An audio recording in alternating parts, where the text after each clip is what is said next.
I continue to explore Cordoba, once Europe's greatest capital city.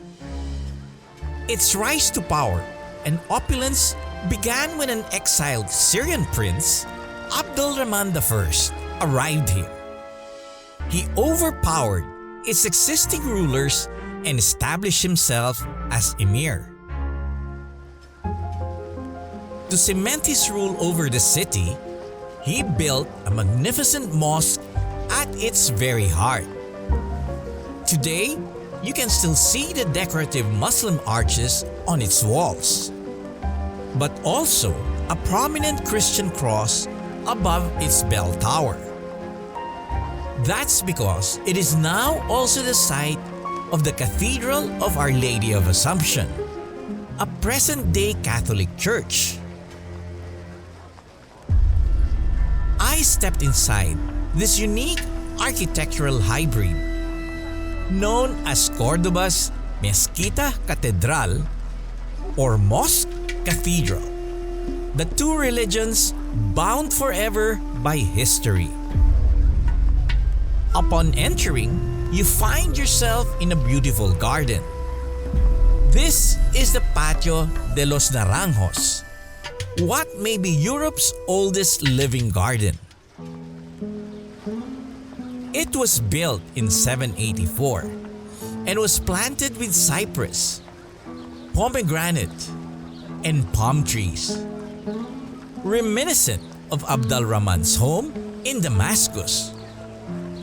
Water from the fountains provided irrigation as well as a place for cleansing before entering the mosque. Oranges from Asia brought by the Moors were added to the garden, perfuming the air with their blossoms. That is, until the day the city was captured by Christians. In the morning, the Muslims said their last prayers in the Grand Mosque. In the afternoon, the Christians conquered the city and said Mass right in the middle of the mosque.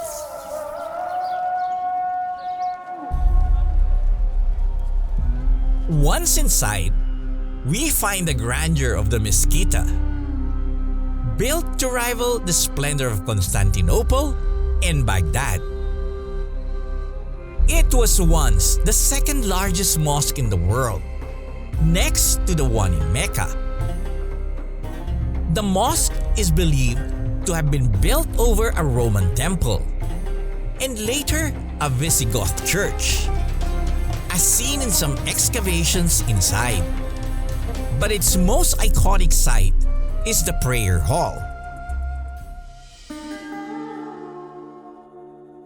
With a seemingly endless series of marble and jasper columns supporting its red and white arches.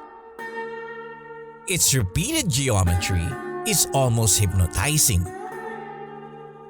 This vast hallway has 850 pillars and arches that was built over 1,000 years ago. It reflects the complexity and infinity of God's creation. Abdul Rahman's successors continued to build and expand the mosque over the decades to come. The focal point of worship is the mihrab, which identifies the direction facing Mecca. Framed by a beautifully decorated arch, it is carved from a single block of marble and covered with floral and geometric patterns, as well as verses from the Quran. It is a finely crafted piece of mosaic, unmatched anywhere else in the Muslim world. As you look up from the mihrab, the dazzling skylight dome above is covered in rich gold mosaics of Byzantine influence. As we go deeper into the heart of this incredible monument, we find the Catholic cathedral built over the old mosques. When the city was conquered, the Catholics dedicated the site to the Virgin Mary.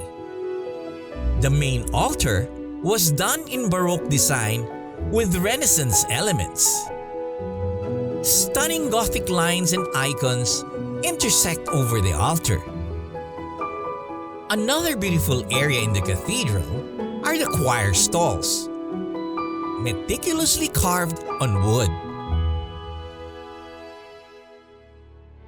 Small chapels dedicated to different saints were built around the periphery. All throughout the interiors, we find the juxtaposition of these two religions.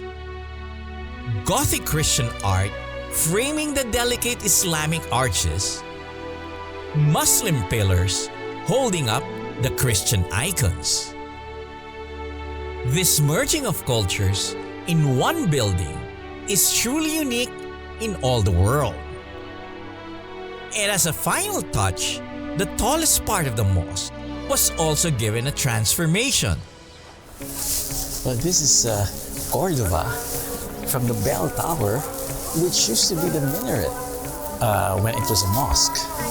Where the Muslim call to prayer used to sound, a church bell has taken over, signaling the Catholic service. The tower also offered spectacular views of Cordoba, a city of contrast, of a rich, multicultural history, and a story of the rise and fall of powerful empires. Up next, I discover the passion and soul of Andalusia, expressed in Cordoba's unique obsessions, its spirited thoroughbreds, and dancing the flamenco.